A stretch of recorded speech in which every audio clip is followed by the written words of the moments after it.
రాష్ట్ర అధికార ప్రతినిధి గారు, మరొకరు పైల కృష్ణారెడ్డి గారు, బీజేపీ రాష్ట్ర కార్యవర్గ సభ్యులు. కృష్ణారెడ్డి గారు నమస్తే అండి. నమస్కారం సార్.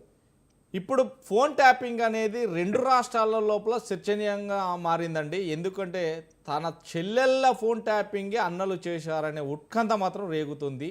అంటే సామాన్యమైన నాయకులదో, లేకుంటే కార్యకర్తలదో, లేకుంటే అధికారులదో, లేకుంటే ఎవరిదో లేకుండా సొంత చెల్లెల ఫోన్లే ట్యాపింగ్ చేశారు నాయకులు అనే నేపంతో ఇప్పటి వరకు చాలా అంటే ఉత్కంఠంగా మారింది.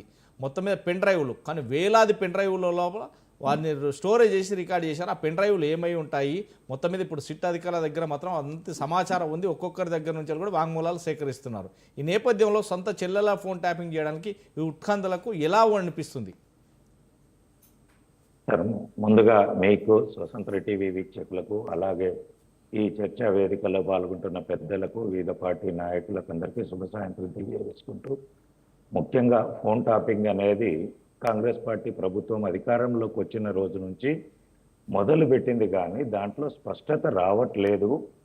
నిన్న జగన్మోహన్ రెడ్డి గారు షర్మిల ఫోన్ కానీ ట్యాప్ అయిందనే విషయం ఎప్పుడైతే విలేకరులు అడిగినప్పుడు ఆయన తడుబడిన విషయం కానీ, ఆయన ఇచ్చిన సమాధానం కానీ, దానితోటి ఫోన్ ట్యాపింగ్ జరిగిందనేది, తెలంగాణ రాష్ట్రంలో ఫోన్ ట్యాపింగ్ జరిగిందనేది సుస్పష్టంగా తెలిసిపోయింది.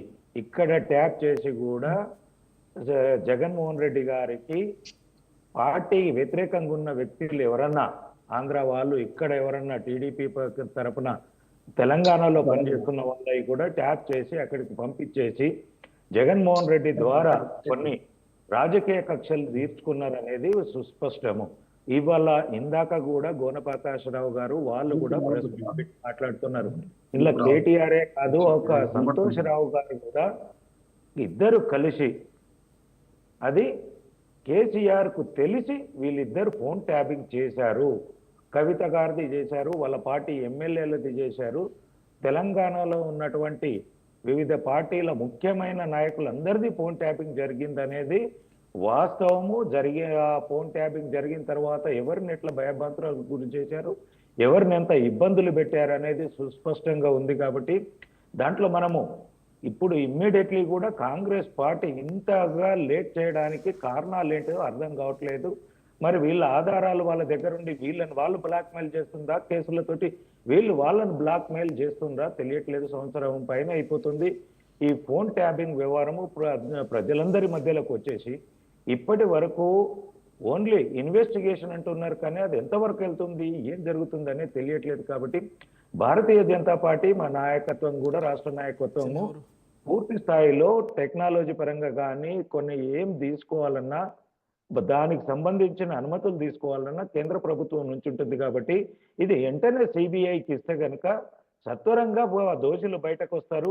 ఎవరెవరి ఫోన్లు ట్యాబ్లే చేశారు, ఏం చేశారు, ఆ ఫోన్ ట్యాబ్ చేసిన తర్వాత ఎవరిని ఎంత బ్లాక్మెయిలింగ్ చేశారు, ఎంత ఇబ్బందులు గుర్తు చేశారు, ఆర్థిక లావాదేవీల మీద ఎలా జరిగింది, వ్యక్తిగతంగా ఎవరిని ఎంత టార్గెట్ చేశారు, దీంట్లో ప్రధాన ముద్దాయి ఎవరు, ఆ ముద్దాయి ఎవరు, ఈ ఫోన్ ట్యాపింగ్ ద్వారా ఎవరెవరు లబ్ధి చేకూరారు, వాళ్ళందరికీ శిక్షలు పడే విధంగా ముందుకెళ్తుంది. కానీ ఏదో మనము టైంపాస్ చేసే విధంగా ఏదో కొంత పిలుస్తున్నామని చెప్పడము, తెలంగాణ రాష్ట్రంలో కాంగ్రెస్ పార్టీ పాలన కరెక్ట్ లేదు. ఈ రోజు కూడా తెలంగాణ రాష్ట్రం వచ్చి 20 నెలలు గడిచిపోతున్న సుమారుగా ఈ రోజు వరకు హోంశాఖ మంత్రి లేడు, అసలు సమీక్షలే లేవు. తెలంగాణ రాష్ట్రంలో పోలీస్ వ్యవస్థను ఎంత నిర్వీర్యం చేశాయన్నో అంత నిర్వీర్యం చేస్తున్నారు. దీనికి ఒక అడ్మినిస్ట్రేషన్ లేదు, వాటికి సంబంధించిన డిస్కషన్ లేదు, రివ్యూ లేదు. ఎక్కడనన్నా అనుకోని సంఘటనలు జరిగితే ముఖ్యమంత్రి దగ్గరనే 7-8 శాఖలు పెట్టుకొని పాలన చేస్తుంటే తెలంగాణ రాష్ట్రంలో ఈ సమస్యలు ఎట్లా తీరాలి? ఇంత పెద్ద కేసు ఇది ఒక్కటే కాదు. ఫోన్ ట్యాపింగ్ కాళేశ్వరం ఉంది, పశువర్ధక శాఖలో జరిగిందన్నారు, టీఎస్పీసీఏసీలో జరిగిందన్నారు, గ్రూప్ 1 గ్రూప్ 2లో జరిగింది, ఇంటర్మీడియట్ బోర్డులో అవకతవకలు జరిగినాయి అన్నారు, పేపర్ లీకేజీలో. ఇవన్నిటి మీద ఎన్నడూ దర్యాప్తు జరుగుతుంది? హోం మంత్రి లేడు, మొన్నీ సకల జనుల శాఖ మంత్రి ఓన్లీ రేవంత్ రెడ్డి అయితే ఈ సమస్యకు పరిష్కారాలు దొరికేది లేదు. కాబట్టి ఎమ్మటే ముఖ్యమైన ఏదైతే కాళేశ్వరంది కానీ అలాగే ఈ యొక్క ఫోన్ ట్యాపింగ్ విషయము చాలా సీరియస్ విషయం కాబట్టి మాన ప్రాణ ధనంతో సంబంధించిన విషయం కాబట్టి వెంటనే కేంద్ర ప్రభుత్వాన్ని దర్యాప్తు సంస్థతోటి దర్యాప్తు చేయాలని చెప్పేసి ఇమ్మీడియట్లీ కాంగ్రెస్ పార్టీ కేంద్రాన్ని వాళ్ళ క్యాబినెట్ నోట్ ద్వారా అప్రోచ్ అయ్యి ఇమ్మీడియట్లీ ఈ పరిష్కారాలు తీసుకుంటేనే ఇదవుతుంది కానీ లేదు అనుకుంటే ఎన్ని తప్పులు చేసినా ఏదో దర్యాప్తుల పేరుతోటి 5 ఏళ్ళు అయిపోతుంది, 5 ఏళ్ళ తర్వాత మళ్ళా మేము వస్తాము ఇంకోరు వస్తారో అది ఎటుపోతుందో అనే విధంగా కాకుండా ఇంత పెద్ద నేరం చేసిన దోషులకు వెంటనే శిక్ష పడాలంటే కేంద్ర ప్రభుత్వానికి దర్యాప్తుకు చేయమని చెప్పేసి రాష్ట్ర ప్రభుత్వం త్వరగా ముందుకెళ్లాలని చెప్పేసి తెలియజేస్తున్నాం. ఎస్ డాక్టర్ శివకుమార్ గారు, శివకుమార్ గారు,